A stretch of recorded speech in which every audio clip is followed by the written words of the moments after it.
Ralph Carney on ongoing concerns. And, who's up next? She's in the bathroom. Oh, okay. Well, play it loudly from the bathroom. There'll be a really good echo in there. In fact, I might sing from there. Natural reverb's always good. Oh, I hear a fiddle being tuned up. Leonard loves violins. His mum used to say to him, when he was doing his synthesizer songs like I Knew Man and stuff, or before that, actually, just before he was doing that, she was saying, why don't you do those nice songs with violins like him instead? She loved Famous Blue Raincoat. That was one of her favourites. So, oh, hang on, can you blow it out and make a wish? Oh, with a clarinet. See if you can blow it out with a clarinet. No, it's not working. No, I'll do it. Happy birthday, Leonard. But Yay. we'll try and cut that out between us. It will be loaves and fishes. Yay. I'll spread this cake around. This is Heidi Clare. Some of you may know her from Hardly Strictly Bluegrass. Eventually we'll get a guitar player from... She'll be down. Is she down? Well, I don't know if I she's don't down. know if she is. Maybe shall I read another little bit till she gets down? Okay. We see we're making this up as we go. We'll see what this one comes up. This is Leonard on Hydra writing Beautiful Losers that my post-it roadie has put this in. So let's do a little of this. Leonard was living on a Greek island of Hydra. He'd moved to London on a grant. He was living pretty much on government grants in Canada. They were very generous and I believe still are quite so. And he was going around. He told them he was going to write a novel based on travelling around the world. Smart guy. And so he went to Israel and he went to London, and it was winter in London and raining really, really hard. And so he got fed up with it, as I did. I moved out here, but he moved to a Greek island of Hydra, a sweet little place with an expat community where they kind of, you know, discovered sex and drugs before the hippies managed to catch on to it. And had a very good time there and bought a little house. So I'll just do a tiny little bit from this and then we'll do some music. He's writing his second novel, The Favourite Game. Leonard sat in his room in his house on the hill in Hydra, writing furiously. He was driven by an overpowering sense of urgency. He had the feeling, he said, of time running out. This was a strange sensation for a 30-year-old man, unless he were Jesus or seriously ill, thinking about suicide. Around 30 or 35 is the traditional age for the suicide of a poet, did you know? Leonard said in 1967. That's the age when you finally understand that the universe does not succumb to your command. It could be argued that the universe had done a good job of succumbing to Leonard. Within days of his 30th birthday, he had been fated with a literary award in Canada and filmed on a poetry tour for a documentary which ended up being entirely about him. He had good reviews, the respect of Canada's literati, and a congregation of female writers. He'd won a grant that allowed him to live on this Greek island, where a beautiful woman, Marianne, kept house, put meals on the table, flowers on his desk, and allowed Leonard to do what he wanted to do, which was write his new novel, Beautiful Losers. But when he worked, said Marianne, sometimes it was torture to get it the way he wanted.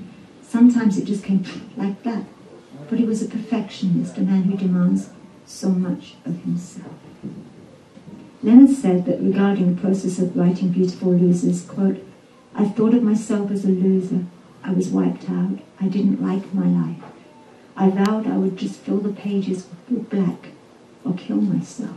But he also said when you get wiped out, that's the moment, the real moment, the true ecstatic moment he's talking about when writers who had never been high or tasted madness could never know. Whether Leonard was high or mad during this period is debatable. He was unquestionably in an altered mental state while writing Beautiful Losers, smoking hash, taking acid, and above all, an awful lot of speed.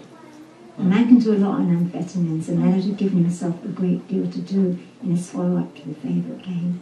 It was really interesting. When I'd heard about Leonard's amphetamine intake, I was sort of gulping. It was like, I can understand the rest, but Leonard Cohen on speed, you know. And he was always very good. He kind of patted my hand and he said, you should see how slow I was without Have I got a returned guitar player? I don't see that. We're still lacking the guitar player. Well, I hope somebody should get locked into it. Oh, we can have a drama here. But push some cake under the door in case she's getting hungry. Okay. So, Beautiful Losers is a prayer, at times hysterically funny, filthy prayer for the unity of the self and a hymn to the loss of self through sainthood and transfiguration. Jesus might have nodded with fellow feeling. God might have finished it in 6 days instead of the 9 months it took Leonard to write. It was written in blood, Leonard said. He was writing at various points 10, 15, 20 hours a day. He wrote on his terraces in the house on Hydra, behind his house on a table set amongst the rocks, weeds and daisies. He wrote with the Ray Charles album, The Genius Sings the Blues for Company, until the LP warped in the sun, and then he turned on the radio, tuning into the American Forces station, which mostly played country music. It was a blazing hot summer, he said. I never covered my head. What you have in your hands is more of a sunstroke than a book. When he finished typing the 7 last words, forever in your trip to the end, Leonard went on a 10-day fast. He says, quote, I flipped out completely. I hallucinated for a week. They took me to a hospital in Hydra. He was put on a protein drip. After they sent him home, he spent weeks in bed hallucinating while Marianne took care of him. I would like to say that it made me saintly, he says. It's tempting to suggest that Leonard was suffering manic depression, a disorder thought to peak in men at the same age Leonard gave the poets committing suicide, and whose indications include bouts of intense creative activity followed by paralysis. But really, taking large amounts of amphetamine topped up by LSD for long periods and working without a break, concluding this with a 10-day fast, might have something to do with it. As Leonard told the story, one afternoon he looked up at the sky over Hydra and saw that it was black with storks. The birds alighted on all the churches and left in the morning. Leonard took this for a sign that he was better. Quote, then I decided to go to Nashville and become a songwriter. Although he did not act on this decision immediately, music was certainly near the front of his consciousness during the writing of the novel Beautiful Losers. One draft was subtitled A Pop Novel. Another included a section in which the narrative was set to guitar chords. In the published version, Leonard chose as an epigraph, Somebody Lift That Veil, from the Kern Hammerstein song Old Man River, in which a man tired of life and scared of death chooses laughter over tears. Leonard could not leave for Nashville at once because he was still in time limbo. He was coming down off speed and trying to adjust to a place where time had already slowed down to a crawling pace. A place where if you wanted to wash your face, you might have to wait for the water to come uphill on the back of a donkey. He had no plumbing in his house. He filled up the cisterns in spring and that was it. There was no electricity. Said Leonard, coming down was very bad. It took me 10 years to fully recover. I had memory lapses. It was as if my insides were fried. I was in bed like a vegetable, incapable of doing anything whatever. He was exhausted, but still, he found the wherewithal to send off copies of the manuscript to Viking in New York and McClelland in Canada.